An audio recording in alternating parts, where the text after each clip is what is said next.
Hola, bienvenido a C de Ciencia. Haz lo siguiente. Toma una hoja de papel tamaño A4 y recorta una cuarta parte de esta a lo largo. Luego dibuja una flecha en cada extremo, una hacia arriba y otra hacia abajo. Entonces pega con cinta adhesiva los dos extremos del trozo de papel de tal forma que las flechas apunten en la misma dirección, solapándose una con la otra. Te quedará una especie de lazo que se conoce como cinta de Moebius. Si la resigues con un rotulador desplazándote por toda la cinta, llegas al mismo punto donde empezaste sin cruzar ningún borde.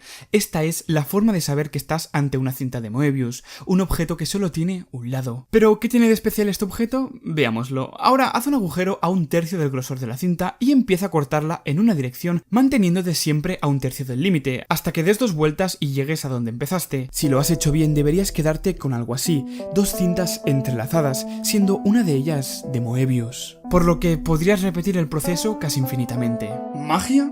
No, matemáticas, y concretamente una rama de estas llamada topología, que no tiene nada que ver con topos. De hecho, topos significa lugar, como topografía, pero en vez de centrarse en el dibujo de los lugares, se centra en el estudio de los lugares. Esto es una representación de una superficie topológica, y además es así como representan los matemáticos la cinta de Moebius para entenderla. Como ves, usa las flechas como hicimos antes para indicar que en realidad se trata de un mismo objeto, es decir, que solo hay una flecha. De este modo fuerzan a que se tengan que unir la una con la otra. Las líneas negras con guiones indican los límites de la cinta, por lo que cuando tú intentas hacer real este dibujo, cuando pegas los extremos, las flechas rojas tienen que pasar a estar solapadas y apuntando hacia la misma dirección, ya que indican los mismos puntos. De esta manera se acaba formando la cinta de Moebius.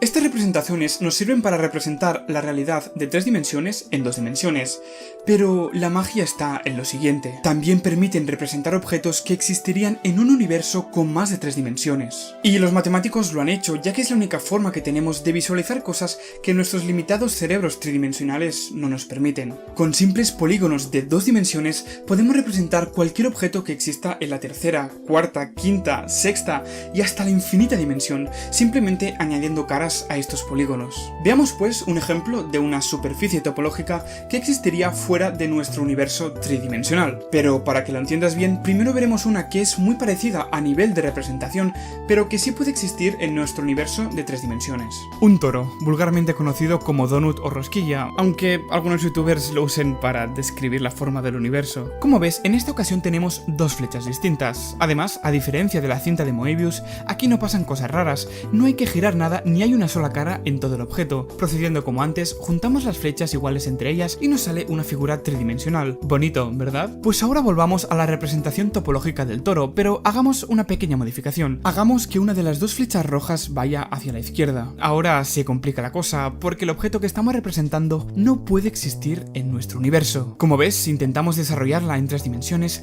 nos sale una especie de botella cuyos bordes se cruzan consigo misma, la llamada botella de Klein, aunque si no le ves forma de botella no te preocupes. Es producto de una confusión, ya que en alemán, nacionalidad de quien la inventó, Felix Klein, botella se dice Flasche y superficie se dice Flach. Él quiso decir superficie, pero se quedó en botella. Un juego de palabras que dio pie a uno de los primeros objetos imposibles en este universo descubierto por los seres humanos. Simplemente no puede existir, pero las matemáticas nos dicen que sí puede hacerlo en la 4ª dimensión. Piensa en la cinta de Moebius. Para un habitante de un mundo con 2 dimensiones, que podría ser tú perfectamente ya que estás viendo un vídeo que está en formato 2 dimensiones, la representación de la cinta en su universo sería imposible, ya que, como ves, los dibujos mostrarían cómo sus bordes se cruzan, significando para ellos un objeto imposible. El borde de la propia cinta se corta consigo mismo al representarlo en un folio, como en la foto. Pero para nosotros, habitantes de un universo superior, matemáticamente hablando, no seamos pedantes, la cinta sí es posible, puede existir perfectamente, pero solo si la haces con tus manos, en tu casa, con tus 3 dimensiones, no viéndola a través de una pantalla. Y lo mismo pasa con la botella de Klein, pero en la 4ª dimensión. Y no me refiero al tiempo, sino a una hipotética 4ª dimensión espacial. Otra cosa que caracteriza este objeto es que no tiene dentro ni fuera. Al igual que la cinta de Moebius solo tiene un lado, esta también. Así que no hay lado de dentro ni lado de fuera. Fascinante. Pero de momento la botella de Klein, como la gran mayoría de la topología, no tiene una aplicación directa, más que para hacer donuts. Quizá para una futura civilización multidimensional sí, pero para nosotros de momento no. Pero hay algunas cosas que sí sirven, como el teorema de Borsuk-Ulam, un teorema que se aplica a una de las superficies topológicas más famosas, la esfera y sus otras dimensiones, el círculo, la hiperesfera, etc. Pero, ¿qué dice este teorema? Pues cojamos la única esfera que hemos tocado todos los seres humanos, la Tierra. La idea es simple, el teorema permite demostrar que, sea el momento que sea, siempre hay dos puntos encima del ecuador del planeta con la misma temperatura, exactamente la misma, con una precisión infinita. ¿Cómo es eso posible? Pues imaginemos a dos personas situadas sobre dos puntos opuestos encima del ecuador, con diferentes temperaturas, 25 y 30 grados. Si estas personas se mueven hacia la posición del otro, moviéndose a la vez de tal modo que siempre están en puntos opuestos, llegará un momento en el cual la diferencia entre sus temperaturas será de cero. Sus termómetros marcarán lo mismo, y eso pasa siempre. En cualquier momento de la historia de la Tierra siempre han existido dos puntos con condiciones atmosféricas exactamente iguales. Hay que remarcar que en este experimento se considera que no pasa el tiempo, para que no cambien las variables, pero da igual porque este es un ejercicio teórico, así que no hace falta hacerlo en el mundo real, pues solo sirve para demostrar. Por lo que, como ves, con las matemáticas creamos objetos y situaciones abstractas que nos sirven para entender la realidad, pero ni la representan ni existen. Por esta razón, las matemáticas están tan llenas de cosas que nuestra mente simplemente es incapaz de concebir, como por ejemplo los números irracionales. Los números irracionales nacen de representar la realidad, por lo que uno podría pensar que nada de abstractos pueden tener, pero no es así, compañero o compañera. Mira, no nos compliquemos la vida. Dibuja un cuadrado, haz que sus lados midan 1 centímetro por 1 centímetro. Ahora te pediré que calcules cuánto mide su diagonal. Si lo haces con una regla, verás que te da un poquito más de 1,4 centímetros. ¿Cuál es el valor exacto? Bueno, con un poco de geometría podemos crear este otro cuadrado, que tiene como lado la diagonal del primero, y cuya área será el resultado de multiplicar su lado, que además es la diagonal, por otro lado, que tendrá el mismo valor ya que se trata de un cuadrado. Pero ya sabemos el valor del área, ya que el cuadrado grande es exactamente el doble de grande que el pequeño original, el que mide 1. ¿Y qué número multiplicado por él mismo da 2? Ajá, ninguno. Bueno, sí, uno irracional. En otras palabras, un número con infinitos decimales. La raíz cuadrada de 2. Algo que no encaja en nuestra realidad. Sin embargo, este concepto tan abstracto es algo tan simple como el valor de la diagonal que están viendo tus ojos. Y así pasa con el resto de números irracionales. Números imposibles para explicar las cosas más mundanas. Después tenemos los números imaginarios. ¿Qué son? Os planteo un problema. Resolved esta ecuación. X al cuadrado más 2 igual a 0. Si lo intentáis os daréis cuenta de que parece no tener solución, ya que, como se nos ha dicho desde bien pequeños, un número multiplicado por sí mismo nunca puede dar otro de símbolo negativo. De ahí la necesidad de inventar los números imaginarios, poder resolver ecuaciones que parecían imposibles. Se ideó un número al que llamamos y, que se corresponde con la raíz de -1. Este número te permite dar solución a todas esas ecuaciones, ya que se combina con los números reales para dar los números imaginarios. Estas ecuaciones son muy necesarias, una vez más, para entender la realidad. Son muy usadas, por ejemplo, para estudiar el movimiento de las cargas eléctricas en los circuitos. Como acabas de comprobar, hay muchos tipos de números, y si no existen y necesitamos que lo hagan, simplemente nos los inventamos. Pero esto me plantea una duda. ¿Es este un proceso que podamos repetir indefinidamente? ¿O llegará un punto en el que nos quedaremos sin nuevos tipos de números? Pues según el teorema del álgebra de Gauss, no. Porque este teorema demuestra que los números complejos son el conjunto más grande de números que conocemos. Y dentro de él ya hemos demostrado que no hay más tipos de números. Ya no necesitamos inventar más números para resolver las ecuaciones de la vida real. Y ya que hemos sacado el tema del infinito, mucha gente se piensa que este es un número, pero realmente no es así, es una idea equivocada, porque su magia radica precisamente en que no lo es, no es un número, es un concepto matemático que nos ayuda a explicar cosas que los números no alcanzan, como por ejemplo el caso de la tortuga. ¿Podría una tortuga llegar a un punto determinado si cada vez hiciera un paso que se correspondiera con la mitad del camino que le queda por recorrer? Para recorrer 1 metro, primero tienes que recorrer medio metro, y luego recorrer el cuarto de metro siguiente, y gastar otro cierto tiempo, y luego recorrer 1/8 del metro, y gastar más tiempo. ¿Cómo podría recorrer infinitos intervalos en un tiempo finito? Esta es la primera paradoja infinita, cuya solución es que estos tiempos también se hacen infinitamente pequeños. Es decir, ¿quieres sumar infinitos trozos? Entonces acepta que estos trozos pueden ser infinitamente pequeños, o lo que es lo mismo, que son indefinidamente pequeños. Piensa en un número muy pequeño, que no sea 0. ¿Ya? Pues habrá trozos del camino que los hagas más rápido que el número que has pensado, y esto ocurre para cualquier número que pienses. Eso es infinito, indefinidamente pequeño. El infinito es a la vez el causante de la paradoja y la solución. Sin embargo, los infinitos no siempre tienen solución. como por ejemplo el caso del puente infinito. En teoría sería posible construir un puente infinito sin tener que hacer pilares, si fueras apilando ladrillos iguales, haciendo que cada vez sobresalieran menos, consiguiendo así que el centro de masas fuera estable. En teoría deberías poder ir apilando ladrillos de forma infinita y avanzando poco a poco, pero esto tiene sus problemas, dado que la altura de los ladrillos sería la misma, pero cada vez la velocidad de avance se iría haciendo más lenta. Para avanzar un solo metro ya necesitarías unos 20.000 ladrillos, por lo que la altura del puente tendría kilómetros. Así que más que puente terminaríamos teniendo una escalera. Y además no nos olvidemos que nuestro universo tiene sus límites, como la longitud de Planck. Nada puede ser más pequeño que esta distancia, con un valor aproximado de 1,6 por 10 a la menos 35 metros. Muy pequeño, sí, pero terminarías llegando. Y aquí la realidad te diría basta. No hay puente infinito. Lo que acabamos de ver es un ejemplo de la serie armónica, uno de los casos más espectaculares de aplicación del infinito. Es una serie matemática, es decir, una sucesión de infinitas sumas con aplicaciones muy interesantes en la vida real. Veamos un ejemplo. Imagínate que quieres calcular los años en los cuales se produce el terremoto más fuerte en el planeta, los récords. Para calcularlos supones que todos los años tienen la misma probabilidad de ser los años donde se bata el récord, donde se produzca el terremoto más fuerte. La probabilidad de que esto ocurra el primer año en el que empiezas a medir es del 100%, ¿cierto? Porque como no ha habido otros años estudiados, al ser este el primero, de seguro que será el que tendrá el terremoto más fuerte. Diremos que tiene una probabilidad de 1. El segundo año, dicha probabilidad será de 1/2, el tercero de 1/3, y así sucesivamente. A partir de este planteamiento, es posible calcular un valor llamado esperanza, que te dice cuántos años en los que se supere el anterior récord cabría esperar en un futuro. Es una suma de probabilidades. De esta forma sabemos que el primer año podríamos esperar como mucho un récord. En el segundo, la probabilidad sería inferior, pero seguiría estando. La cosa está en que, si bien cada año la probabilidad de batir un récord es inferior, como tenemos tiempo infinito, nunca dejaremos de batir récords, porque la serie tiende a infinito. Con el paso de suficiente tiempo, cada año habrá un terremoto más fuerte que superará a todos los anteriores.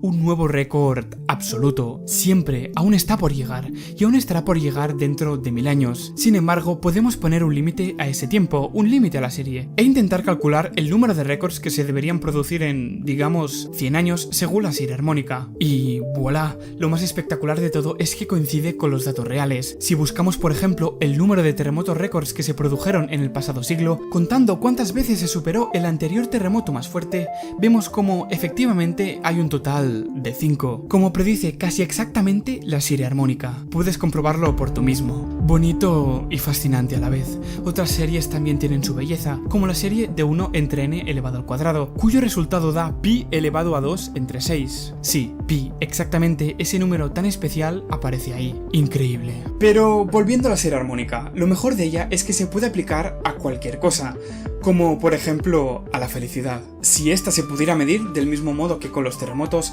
podríamos afirmar que el primer año en el que empieces a medir será el más feliz de tu vida. Y si haces los cálculos, al cabo de 4 años ya habrás dicho 2 veces este fue el año más feliz de mi vida. Por lo que al cabo de 100 años, al igual que con los terremotos, aproximadamente habrás vivido 5 veces el año más feliz de tu vida. Ojo, no quiere decir que el resto de años estés triste, estarás igual o un poco peor que el del récord. 5 es el número de veces que dirás en tu vida, este sí fue el año más feliz de mi vida. Como ves, las matemáticas no son siempre tan abstractas. Quizá este no sea el año más feliz de tu vida, porque el dinero no da la felicidad, pero sí que nos da matemáticas. Fíjate en la forma de las monedas, un círculo en cuyas proporciones se encuentra uno de los números más fascinantes, pi, una muestra de cómo las matemáticas están en todos sitios, incluso en la naturaleza. Pi se define como el número que nos sale al dividir el perímetro de un círculo entre su diámetro. Dicho así puede parecer poco espectacular, pero realmente estamos ante una de las constantes más importantes en matemáticas, ya que el círculo y sus figuras geométricas derivadas tienen mucha relevancia en nuestro día a día. Mira a tu alrededor y verás círculos por todas partes, círculos que tienen a este número en ellos, un número que, además de ser tan famoso, es irracional. En efecto, al igual que con la diagonal del cuadrado, nunca vamos a poder calcular el valor exacto de pi. Y es por esto que matemáticos de todo el mundo siguen intentando encontrar más decimales. Aquí tienes una foto de los primeros 1.310.720 dígitos de pi, donde cada color se corresponde con un dígito, es decir, con uno de los primeros 9 números, del 0 al 9. Como ves, es algo completamente aleatorio, que en cierto modo demuestra que no hay nada escondido en este número, porque se ha llegado a pensar que, dado que pi estaba en tantísimos sitios, podría esconder un mensaje de un posible creador del universo. Pero cuando lo miramos, no vemos nada. Quizá el mensaje esté muchos más decimales hacia abajo, o simplemente no esté. Sería de ser muy travieso el esconderlo tan lejos. Luego tenemos al número E, el número de Euler, un número que usamos frecuentemente para describir la realidad. Aparece en la fórmula de la desintegración atómica, describe los movimientos de vibración de los muelles y de manera análoga podemos también usarlo para describir las vibraciones entre átomos. También está en la física estadística que describe sistemas macroscópicos y podríamos ver muchos más ejemplos. Y lo más fascinante de todo es que está directamente relacionado con pi e i, a través de la famosa fórmula de Euler. Bellísima. Y cómo no hablar de Phi, el número de oro, un viejo conocido de este canal. Es un número que se encuentra en muchos animales, incluso en ti, concretamente en tu ombligo. Y es que si divides tu altura total entre la altura que tiene tu ombligo te da este número. O el caso de las plantas, los pétalos, las semillas e incluso las ramificaciones de muchas especies siguen la razón áurea. O las proporciones de las conchas de caracoles y nautilus, que también se corresponden con el número de oro. El número también te sale, por ejemplo, si divides el número de abejas hembra entre el número de abejas macho que hay en una colonia. Y es que lo llevan en su ADN, literalmente. Las moléculas del ADN miden 34 angstroms de largo por 21 angstroms de ancho para cada ciclo completo de su espiral de doble hélice. Y si divides 34 entre 21, ahí lo tienes. Parece mágico, ¿verdad? Pero de mágico no tiene nada. Una vez más, son matemáticas, porque el hecho de que el número áureo esté en todos sitios es consecuencia de que es una regresión a la media de la naturaleza. Esto quiere decir que la naturaleza busca la media, y no cualquiera. La del número áureo tiene algo en especial. Este número mantiene, como hemos visto, las proporciones. Es un regulador, y eso le interesa mucho a la naturaleza, porque esta es realmente una autorreplicación constante. Por ejemplo, la concha de los nautilus sigue creciendo siempre, pero es importante que mantenga las proporciones. Lo mismo pasa con las abejas, tengas una población de 100 o de 1.000.000, te interesa que no haya demasiados machos, se mantenga la media. Y la media que mantiene mejor las proporciones es este bello número. ¿Y por qué no otro número? Pues porque este es el único número que mantiene las proporciones a diferentes escalas. Tenía que ser uno y fue este, no tiene más misterio. Y si nos parece bonito verlo es porque estamos programados para buscar la media. Nos atraen personas con atributos que tienen las proporciones correctas. Por eso lo del ombligo. Y por eso vemos el número de oro en obras artísticas o incluso en la arquitectura. Las matemáticas son muy bellas. Son bellas porque forman parte de nuestra naturaleza. Son parte de nosotros. Y es que definen cómo somos. Nosotros, todos los seres vivos y la mismísima realidad. Seguramente nunca sepamos si son una invención o un descubrimiento, pero en todo caso lo que sí sabemos a día de hoy es que son el mejor lenguaje que tenemos para entender el universo. A lo mejor sean usadas de la misma forma por todas las civilizaciones extraterrestres que hay por ahí. El lenguaje verdaderamente universal. O quizás solo sea la forma que tenemos nosotros, los primitivos humanos, de entender el cosmos. Pero en todo caso sí que hay algo de lo que podemos estar seguros. Las matemáticas, junto con la naturaleza, nos animan a superarnos, porque como vimos con la serie armónica, siempre habrá un futuro mejor por venir. Y podría ser mañana mismo. Muchas gracias por ver el vídeo.